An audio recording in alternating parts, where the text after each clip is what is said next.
তোমার আমার জিন্দগির সবকিছু মিনিশেই শেষ হবে। এত আয়োজন, এত ব্যস্ততা, এত বন্ধু বান্ধব, এত কিছু, মনে করতেছি মরবো না। হয়তো যেদিন মরবো সুখ শান্তিতে মরবো। এত ব্যস্ততা, এত আয়োজন, এত কিছু। তোমার আত্মীয় স্বজন তোমাকে কবর দেওয়ার পর 6 মাস পরে তোমার কবরের জায়গাটাও চিহ্ন থাকবে না। তোমাকে কবর দেওয়ার পর 7 মাস পর কোন জায়গায় তোমাকে আমাকে কবর দেওয়া হয়েছে চিহ্ন থাকবে না। সন্তান বলবে এখানেই তো দিছে, নাতি বলবে না না আপু ওইখানেই তো দিছো তুমি, আমার দাদার কবর ওইখানে। আরেকজন বলবে আরে না গাদা ওইখানে দিছস কবরটা। 6 মাস পরে যেই সন্তান তোমার কবর চিনল না, আর তুমি ভাবতেছো দুনিয়াতে তোমার আপনজনের অভাব নাই, বন্ধু বান্ধব, স্ত্রী, ছেলে মেয়ে, টাকা পয়সা, ধন দৌলত, ক্ষমতা তোমার অভাব নাই। আরে তুমি এটা কেন বুঝতেছো না? এই পৃথিবীটাই তো ক্ষণস্থায়ী।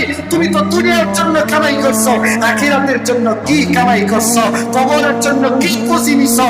আরে রমজান মাস আসলেই তো হয়তো একটু আমল করা হয়, বাকি দিন তো ছেড়েই নেই। আরে আল্লাহ বলেন রমজান পাইলেই এই জন্যই তো রমজান দিলাম, যেন ক্ষমা করাইতে পারো। এই জন্যই তো রমজান দিলাম, আমি দিলাম ইন্না আনজালনাহু ফি লাইলাতুল কদর, লাইলাতুল কদরি খায়রুম মিন আলফি শাহর তানাজ্জালুল মালাইকাতু ওয়ার রূহ। আমি তো লাইলাতুল কদরের এক রজনী 1000 মাসের থেকেও শ্রেষ্ঠ বানায় দিছি। কিসের জন্য? অন্য নবীর জন্য আমি দেই নাই।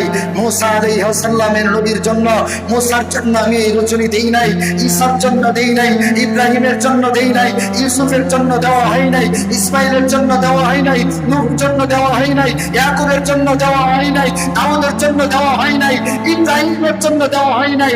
একমাত্র দেওয়া হয়েছে মুহাম্মদ আরবি 63 বছরের জিন্দেগি, 110 বছরের জিন্দেগির মধ্যে এক রজনী যেই বান্দা পাইলো, জিন্দেগির গুনাহ ক্ষমা করাইতে সে পারলো।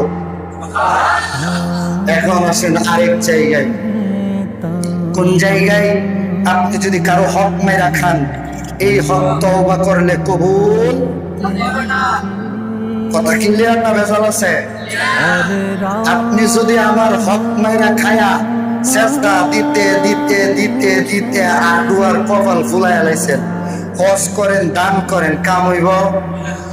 হক আদায় করো, হক আদায় করবা আর আল্লাহর কাছে ক্ষমা চাইতে থাকবা, আর ইবাদত করবা, আল্লাহ তোমাকে ক্ষমা ঘোষণা।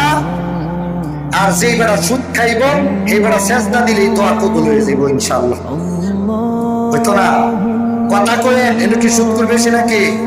সুরে কয়েন ইন্নামা হারামা আলাইকুমুল মাইতাতা ওয়াদ দামা